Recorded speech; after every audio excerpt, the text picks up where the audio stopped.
વંદે માતરમ. આજે વાત કરવી છે માતૃભૂમિની. શિકાગો ધર્મ પરિષદની અંદર સુંદર મજાની વાત કરી સ્વામી વિવેકાનંદે ભારતનો જય જયકાર કરી દીધો. તેમનો ડંકો અમેરિકાની અંદર વગાડી દીધો. ત્યાર પછી ઘણા વર્ષ સુધી સ્વામી વિવેકાનંદ એ પશ્ચિમી દેશોની અંદર રહ્યા અને ધર્મસભા સંબોધી.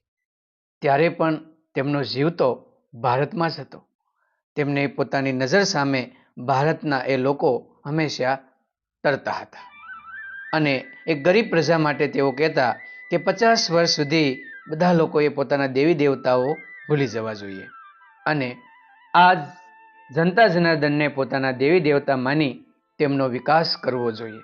ત્યારે જ મારો દેશ હંમેશને માટે આગળ આવી જશે.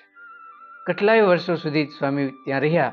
એક વખત ત્યાંના લોકોએ તેમને કહ્યું કે તમે આટલા વર્ષ પશ્ચિમી દેશોની અંદર રહ્યા છો તો તમે ભારત તમને યાદ આવે છે? હવે તમે જ્યારે ભારતમાં જશો તો તમને શું થશે? ત્યારે સ્વામી વિવેકાનંદ તરત જ જવાબ આપે છે કે શું હું આ પશ્ચિમ દેશની અંદર અમેરિકા રહ્યો છું તો શું મારા દેશને હું ભૂલી જાઉં?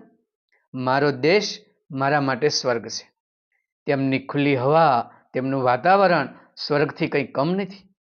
તમારો દેશ ભલે આગળ હોય પણ મારો દેશ પણ સ્વર્ગ જેવો છે.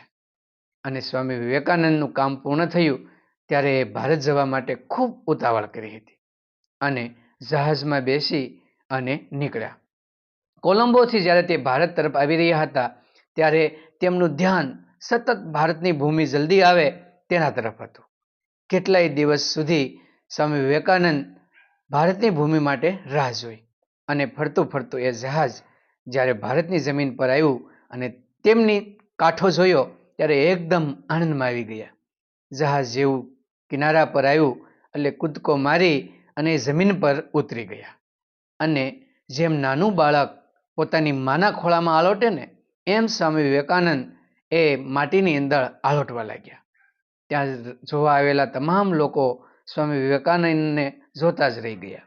સ્વામી કેટલાય સમય સુધી એ માટીની અંદર આલોટ્યા અને એ માટી પોતાના માથા ઉપર ચડાવી અને ત્યાર પછી પોતાના આશ્રમની અંદર આવ્યા.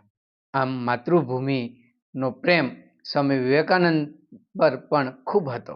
ભારત દેશની માટી તેમને સ્વર્ગ જેવી લાગતી હતી અને હંમેશને માટે ભારતના લોકો માટે તેમણે સુંદર કાર્ય કર્યું હતું.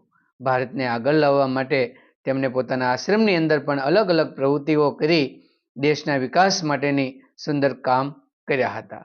વંદન છે સ્વામી વિવેકાનંદ અને તેમની માતૃભૂમિ પ્રત્યેના પ્રેમને.